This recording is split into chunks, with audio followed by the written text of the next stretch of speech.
P. Diddy, ou Puff Daddy, chame como quiser, é um rapper que foi importante pra cena numa certa época do hip hop. Não à toa, ele é um dos artistas que conseguiu ficar bilionário com isso, nessa história toda do rap. Isso por si só é uma coisa grande, a gente não tem como dizer que não é. Ele participou de uma das épocas do hip hop mais icônicas, que foi ali, em meados dos anos 90, quando a época de ouro do rap surgiu. Ele tava naquela treta do Notorious Big com Tupac. O P. Diddy, ele criou a Bad Boy Records, a gravadora que o Big entrou e lançou todos seus projetos. Enfim, ele fez seu nome. O Puff era o empresário dele e, na teoria, era um amigo dele também. De um jeito ou de outro, ele ajudou a carreira do Notorious Big a crescer. Ainda mais, fez ele bater de frente com o Tupac, não só em questão de música, mas também em questão da treta que eles tinham. Ou seja, ele tava numa fase muito importante do rap, mesmo enquanto vilão, possivelmente, porque depois de tanto Tupac e o Notorious Big morrerem, ou serem mortos, na verdade, muitas das acusações caem pros empresários e donos das suas gravadoras, tanto o P. Diddy quanto o Suge Knight, que é um cara que também destruiu o rap em muitos sentidos. Mas, por outro lado, o P. Diddy, ele vem sofrendo acusações que vão mudar a vida dele pra sempre, e se ele for preso, ele vai ficar na cadeia por muito tempo, se não, a vida toda. Acusações como tráfico de pessoas, abuso sexual e drogar pessoas são só alguns que ele vem sendo acusado. Então, vamos entender isso, e por que a carreira do P. Diddy e a vida dele estão por um fio. Mas antes, não esquece do like, da inscrição, e se você quiser apoiar o canal mais diretamente, considere se tornar membro aqui do canal. Dá uma olhada aí, se fizer sentido pra você, meu muito obrigado, de verdade. Agora sim, vamos pro vídeo.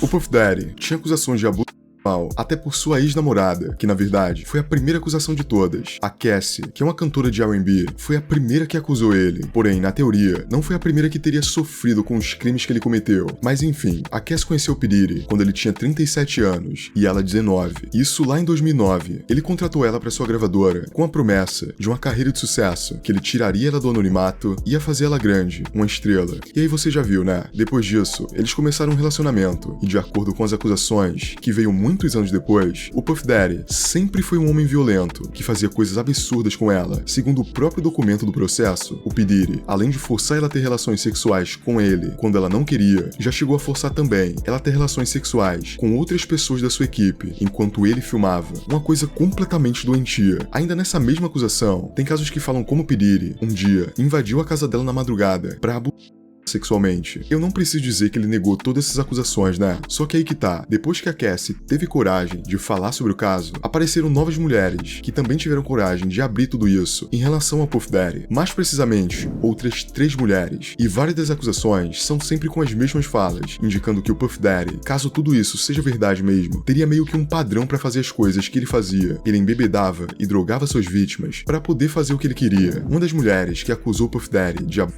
sexual disse que o ato aconteceu com mais 2 homens no estúdio de gravação quando ela tinha apenas 17 anos, e isso lá em 2003. Essa mesma mulher também acusa ele de tráfico, onde um adolescente na época, que estava com um associado do Puff Daddy, pediu para que ela entrasse num jato onde os dois estavam, para ir de um estado pro outro. E eu nem preciso dizer o que aconteceu nesse jato, né? Eu acho que nesse ponto da história, vocês já entenderam muito bem. Ainda tem outra acusação de uma produtora musical, onde diz que o Puff Daddy teria forçado ela a contratar prostitutas para terem relações com ela e ele ao mesmo tempo. E bom, um ponto aqui, as vítimas estão sendo deixadas no anonimato, o que é muito importante em casos como esse, principalmente quando quem tá sendo acusado tem muito dinheiro, porque o primeiro argumento logicamente seria de que a pessoa tá buscando fama ou dinheiro, o que não é o caso aqui. O que, mesmo que tudo isso não fosse verdade, essa coisa de elas só estão buscando dinheiro e fama não teria como ser verdade também. Lógico, em todas as acusações, o Puff Daddy negou tudo. Um dos advogados do Puff até falou sobre e deu a versão dele da história. Abre aspas. Estas acusações estão sendo fabricadas, alegando falsamente má conduta de mais de 30 anos atrás e desarquivando elas no último minuto. Isso é nada mais do que uma forma de ganhar dinheiro. Devido à fama e sucesso dele, ele é um alvo fácil para as acusadoras anônimas, que mentem sem consciência e sem consequência para benefício financeiro. O legislativo de Nova York certamente não pretendia nem esperava que as leis fossem exploradas por golpistas. O público deve ser cético e não se apressar e aceitar essas falsas acusações. Bom, pontos aqui. Essas acusações não só são de 30 anos atrás, tá? Algumas acusações que foram ditas nesse vídeo foram feitas tipo em 2009 e as investigações estão sendo feitas. A polícia realmente realmente tá vasculhando tudo do Puff Daddy. Nessa última onda de investigação, onde 3 mansões do Puff Daddy foram invadidas pela polícia ao mesmo tempo, eles chegaram em todas na mesma hora, isso pra não dar chance de fuga pra ninguém, incluindo alguns filhos do Puff Daddy que estariam ali e que foram detidos.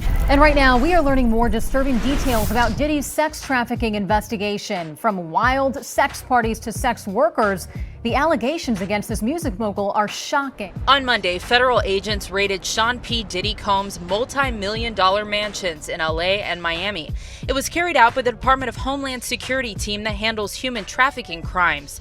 A number of electronic devices were seized. Enquanto tudo isso acontecia, o Puff Daddy estava tentando entrar num jato particular, que também foi impedido na mesma hora pela polícia. O lance de um dos filhos do Puff Daddy ter sido detido é muito importante, porque ele está sendo acusado de algumas coisas parecidas com o pai dele. Algumas pessoas foram interrogadas lá dentro da casa, sendo eles 2 homens, que eram filhos do Puff Daddy, o Justin e o King Combs. E após toda essa operação nas casas dele, mais uma acusação foi colocada no P. Diddy. E o pior, é de mais um abuso sexual contra uma menor de idade. Sobre esse aqui, a gente não tem tantas informações ainda, até mesmo porque é algo que está sendo colocado agora na acusação. Mas, enfim, vamos falar sobre esse ponto. É tudo verdade? Olha, a gente só vai saber com o tempo. As acusações estão a todo vapor, e a polícia realmente tá em cima do Puff Daddy mais do que nunca. Mesmo que tenham sido acusações que, na maioria, aconteceram já há algum tempo, por incrível que pareça, sempre tem coisa nova aparecendo. E não é como se fosse 1 a 2 pessoas que acusou ele. São várias mulheres que acusam ele da mesma coisa, e sempre com o mesmo padrão de história, mesmo sem elas terem tido um único contato entre si. Então, alguma coisa isso significa. E as coisas ditas pelas pessoas que estão acusando ele não são nada simples, são umas histórias sempre muito pesadas que eu tentei não dar tantos detalhes aqui nesse vídeo, lógico, sempre passando informação de um jeito que todo mundo possa entender, mas também não precisa de tantos detalhes específicos aqui, porque o clima de tudo isso é o pior possível, e a verdade é essa. O lance é que não tem só essas acusações quando se trata do P. Diddy, sempre aparece algo muito sombrio que, por incrível que pareça, tempos depois, desaparece, ou as pessoas desistem de acusar ele, ou enfim. Um dos casos, por exemplo, é um caso que está sendo reaberto agora, um caso de 1999, onde o P. Diddy, supostamente, teria tirado no rosto de uma mulher e teria culpado um rapper da gravadora dele, que foi deportado para o seu país de origem, já que não era americano. Entende? As acusações que ele sofre acabam sumindo com o tempo, tudo acaba desaparecendo, e ele acaba, na teoria, dando um jeito. Tomara que esses casos não acabem assim, e a gente descubra a verdade, seja ela qual for. Caso tudo isso seja provado, o Puff Daddy pode passar sua vida inteira na prisão, e a polícia tá fazendo o máximo para que isso aconteça. E de verdade, se realmente acontecer, isso tá mais próximo do que a gente pensa.